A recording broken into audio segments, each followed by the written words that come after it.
Hello everyone, welcome back to another figure review. My name is Matthew and today we are doing a review of the Playmates City Destruction Godzilla 2014 with Tank.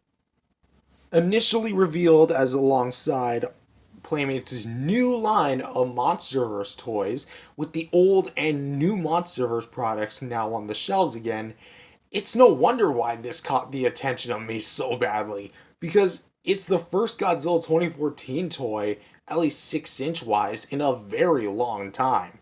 No reissues do not count for past figures. But does this figure live up to the hype and my expectations of my 2014 nostalgia? Or does this thing end up burning like the buildings that we see in 2014? Let's find out. First of all, we're not going to start with sculpt and paint just yet. We're actually going to go over the accessories first. See how we're mixing it up this time. So, what does he have in terms of the way of accessories? Well, he's not an accessory-less Godzilla, as he actually comes with a tank. Yes, almost every 6-inch MonsterVerse toy, with the exception of King Ghidorah, comes with its own unique, spitting everywhere, comes with its own unique little vehicle, this one being a tank. Now, the tank in question is just a generic kind of lime green tank. And in terms of how it looks really well. The treads are really well done. The wheels themselves are really well put together. I mean, it's kind of hard to mess up a wheel. The kind of top half, like the barrel kind of gun of it, looks really well done as well. And even for a bit of a posability, it's got some spinning action. So if you want your tank shooting one direction or the other direction, you've got it. And believe it or not, you're probably not going to believe me when I say this. In the 8 years that I've been collecting Godzilla figures, this is the only tank that has ever come with any of them. I am not joking. So, and keep in mind, I've collected NECA, SH Monster Arts, Bandai, Diamond Select. So why did it take Playmates, of all companies, to do that? I don't know. But hey, I'm still happy with it. But wait, there's one more, as it comes with a battle damage piece, which I know people are going to say, oh, but these aren't technically accessories. Yeah, they are. They're packaged separately, and the whole gimmick is to remove them or put them back on, aka an accessory. They fit right in the same category, they're one and the same. So that's why this is considered an accessory by definition. Now, all that aside, for the actual battle damage piece itself, the detail here is absolutely amazing. And to be honest, I'd rather just have this sort of detail throughout an entire figure, which we'll get to the detail itself in just a sec. But the battle damage itself, my main complaint is that it doesn't look natural. Like, say the Mutos actually dug into Godzilla's skin a bit more. Does this look like a chunk of skin that they would rip out right in the movie? Or let alone biologically? No, it wouldn't. Now, I know, it's a toy. It's not meant to make sense. But the past Playmates toys have had at least somewhat good looking battle damage. But the fact that this is so clean cut in a lot of areas, it leaves very little for the imagination, really. While we're on the subject of the battle damage, you can clearly see what I mean. With the battle damage inside, like the red blood, it doesn't look like it's an organic being. It just looks like a giant thing, honestly. It almost looks like the texture of some sort of like volleyball, if that makes any sense, with the two creases inside of it. But to put the battle damage on, I suggest coming in like this, and then just pressing it all down together like that. Now, mine does have a bit of trouble staying in, specifically on this side, but it's honestly no biggie. Which brings us to the actual figure, which we're going to start off with sculpt and paint. And I gotta say to Playmates, they've really amped up their game in the sculpt and paint department. There is no doubt about it. When it comes to the overall head mold, I gotta say, it looks rather nice. There is one problem, which we're going to point out in articulation, but you'll probably already know what it is. For the teeth, we've got white strips of paint, and for the tongue and gums, we've got kind of mild salmon kind of pink in there. We got fiery orange eyes, which look kind of goofy, kind of doofy, but actually look better than some of the other Playmates Godzillas I've seen. Obviously, you got like the surprisingly blue green colored body, and it honestly looks really nice. Going down to the midsection here, we've got more kind of fiery red sprays among the green blue plastic of the body, and it looks really good all thrown together. And I gotta say again, the detail work is absolutely insane. They did not cut corners on this one like they did with the past releases. They actually took their time, molded every single little detail, aside from the parts where they cut the articulation. Every single part of the body is accounted for. The best part is the feet are actually accurate to the movie. And I say actually because honestly, I was expecting them to just make an entirely remodeled, or well, not remodeled, or just reused 2021 mold, just keep the feet and but just change the spines. Like they did in the flashback of King of the Monsters, but here they're the 2014 feet. They're very huddled together. And I gotta say, they look great.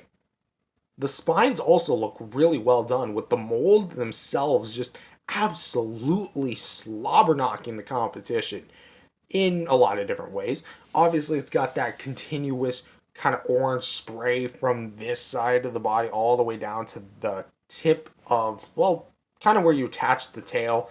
And we'll talk about that in just a sec, but overall, they're really well done. And also, just in case anyone's curious, soft rubber, so you don't need to worry about harming yourself. Now, as for the tail, they kind of go for an opposite effect. See, it seems like the base of here was sprayed, but they just kind of left the tops of the dorsal fins on this part of the body, the main section, almost untouched. Here, it's kind of different. It's much darker on the base, but brighter at the tips of the dorsal fins from here to here. So that kind of gives a little bit of a conflicting, I don't know exactly how to phrase it, but it looks very conflicting. But as for the tail itself, it swoops all the way upward and it makes like an S formation, and each little segment of the tail is just beautifully sculpted and it really looks great. My only complaint is that when you can attach the tail, you can probably already tell this, is that this is much more glossy than what's here, and that just does not look 100%. So overall, the sculpt and paint on this guy looks really well done. And I honestly gotta say, it's really good. As for my rating for sculpt and paint, yeah, we're going with ratings. I would have to give it out of 3 stars. I'm gonna give it about 2.5, I would say. Nah, I'm gonna scrap the star rating. I don't feel like that's necessary.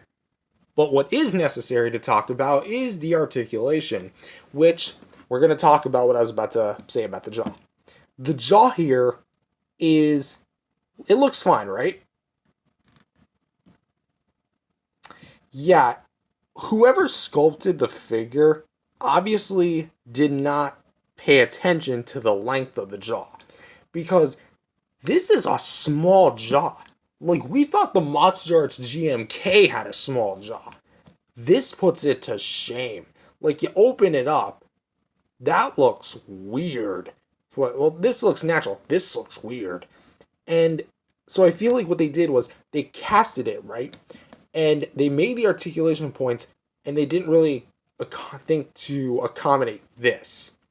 So I feel like they should have extended the jaw a little bit so that way it could look a bit more natural. But there you go. Alas, you have a hinge at the jaw, swivel at the head, which it actually moves this time, so you don't need to think about breaking it. Although again, I do think that they put this on the wrong figure. Because of its much more neutral head stance, one would think to move this one, but no, it's on a square peg that doesn't allow for any head movement.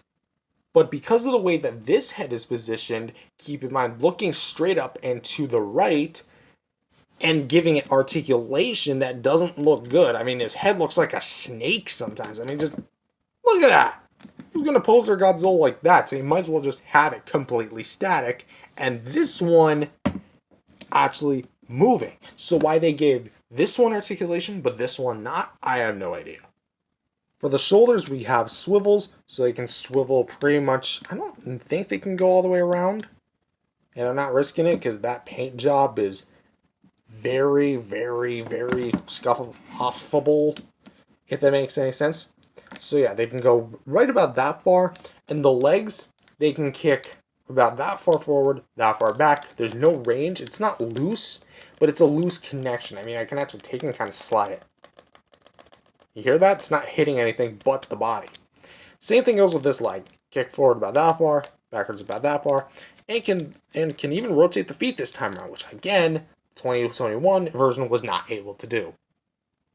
And what might be my biggest complaint about the figure, the tail articulation. Now, when you peg it out of the box, it is a ball joint, right? I'm recording this on the same day I bought it. Mint condition, full. It's perfectly intact. So what seems to be the problem? Well, you rotate it, you think it's fine. You know, it's fine. It's meant to move like a ball joint. Move around, left, right, rotate it.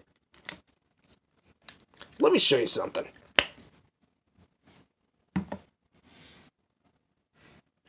You see those lines? You see those streaks? You see that vinyl peeling off? Yeah, whatever is in here, which I'm willing to bet it's the seam line right there, it's cutting into the vinyl of this tail. And that just shows, again, they didn't take into consideration of the articulation all that much. So I definitely think Playmates should amp up their game with that.